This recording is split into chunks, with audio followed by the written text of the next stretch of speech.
Bonjour ladies and gentlemen et nouveaux visiteurs sur la chaîne YouTube. Ici Michael, ou Mr Flamingo si vous préférez, et bienvenue pour cette nouvelle vidéo. Le 10 février dernier sortait, pour ceux qui n'avaient pas précommandé la version Deluxe qui offrait un 3 jours d'avance pour jouer au jeu, on avait le droit à Hogwarts Legacy. Je l'ai acheté sur Xbox Series S et j'y ai joué environ 10 heures. Jusqu'à présent. Le jeu, au départ, fait une très bonne première impression. En créant ton personnage et tout. Sauf que ce qui me déçoit un peu, c'est que, de un, tu peux personnaliser le personnage, oui, mais tu peux pas personnaliser sa taille, son physique plus que ça. Tu sais, tu peux juste personnaliser son visage. T'as pas moyen de personnaliser, genre, sa corpulence, ces affaires-là. Le jeu-là, ça me déçoit parce que mon personnage a l'air d'être très mince, alors que moi-même, je ne le suis pas mince. Ce côté immersion-là, je le perds un peu dès le début. Mis à part ça, l'univers est magique, tout simplement. Mais après mon 10 heures de jeu que j'ai fait jusqu'à présent, je n'ai plus vraiment envie d'y jouer. Mais prenez-vous pas, là, les quêtes sont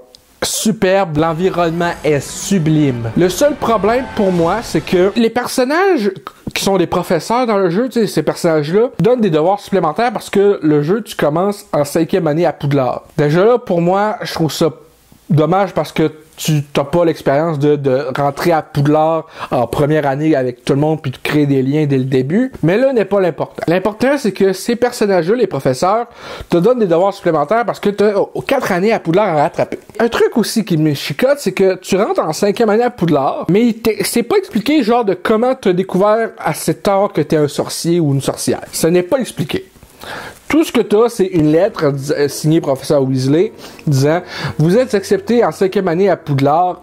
En vue de votre situation particulière, le ministère vous autorise à faire de la magie en dehors de l'école pour vous pratiquer avec le professeur Éléazar Fig. » Ok, c'est un petit peu décevant. Les devoirs qu'ils te donnent sont obligatoires pour certaines quêtes à progresser parce que ça te fait débloquer certains sortilèges. Et ces quêtes-là, c'est un peu répétitif parce que c'est tout le temps genre « Fais ci, fais ça, mais ta carte te l'indique pas, il faut que t'explores pour être capable de trouver tout ce qu'il te faut pour terminer le devoir. » À ce niveau-là, je trouve ça dommage. Et c'est ce qui me fait un peu sortir un peu du jeu en tant que tel. Je n'ai plus envie d'y jouer après 10 heures de jeu. Et c'est dommage parce que le jeu coûte quand même 80$.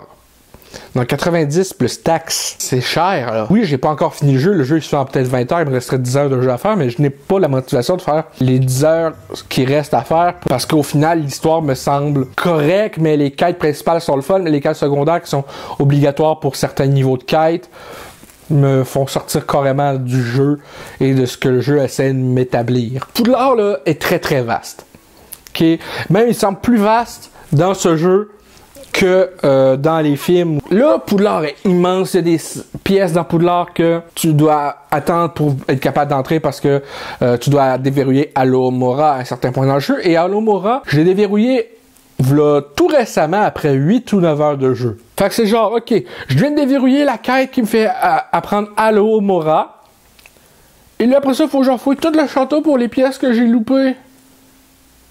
Ça me tente pas, là. Puis en plus, il y a Alohomora, mais il y a plusieurs niveaux de Alohomora. T'as niveau 1, t'as niveau 2, t'as niveau 3. Ça veut dire qu'il faut que je refouille tout le château sans me rappeler les pièces verrouillées. C'est quel niveau de Alohomora qu'il faut que j'aille? Come on! C'est répétitif à ce niveau-là. La plupart des tests que j'ai vus sur le jeu montrent tu sais, le déplacement en balai. Sauf que le déplacement en balai, je l'ai verrouillé au bout de 5 heures de jeu. Fait que les 4 premières heures de jeu, 4 à 5 premières heures de jeu avant de déverrouiller le site balai, puis de pouvoir aller m'acheter un balai à Préolard, je devais marcher puis déverrouiller les points de transport rapide avec la poutre de cheminette. Avant de terminer, aussi, je vais aborder le point de ceux qui boycottent le jeu à cause des propos transphobes de J.K. Rowling. Je ne suis pas d'accord avec les propos de J.K. Rowling en tant que tel non plus. Mais je ne suis pas d'accord avec l'idée de boycotter un jeu dont elle n'a aucune implication. Certes, c'est un jeu basé sur ses œuvres à elle, qui sont ses romans, l'univers qu'elle a créé. Mais là, en boycottant un jeu dans lequel elle n'a rien à faire au niveau d'un aspect créatif autre que l'univers, en boycottant ce jeu-là, tu pénalises une centaine, voire en tout cas, plus d'une centaine de développeurs qui ont donné corps et âme à développer un jeu que les gens vont aimer. Bien que j'aime le jeu, mais que je ne suis pas hyper emballé par l'idée d'aller plus loin dans le jeu après 10 heures. Ça reste que j'apprécie vraiment ce que les développeurs ont essayé de faire avec l'œuvre qu'on a globalement, même s'il y a pas tout ne me convient pas entièrement. C'est ça qui me dérange. Avec tout ça, comme je disais, j'aime le jeu, mais je n'ai pas la motivation d'aller plus loin. Mis à part ça, je ne peux pas y donner plus que 7 sur 10 en bonne conscience parce que je trouve beaucoup d'aspects de ce jeu répétitifs jusqu'à présent. Mais j'apprécie tout de même l'expérience d'avoir le choix des 4 maisons à Poudlard. Moi, j'ai été pouf souffle.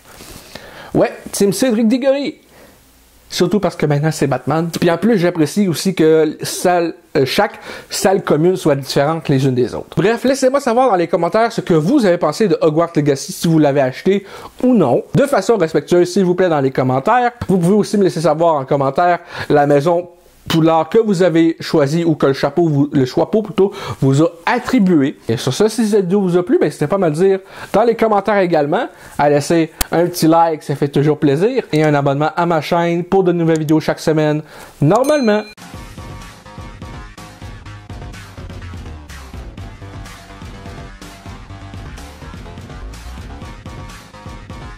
Hey le grand, c'est quoi que t'attends pour t'abonner, sacrément?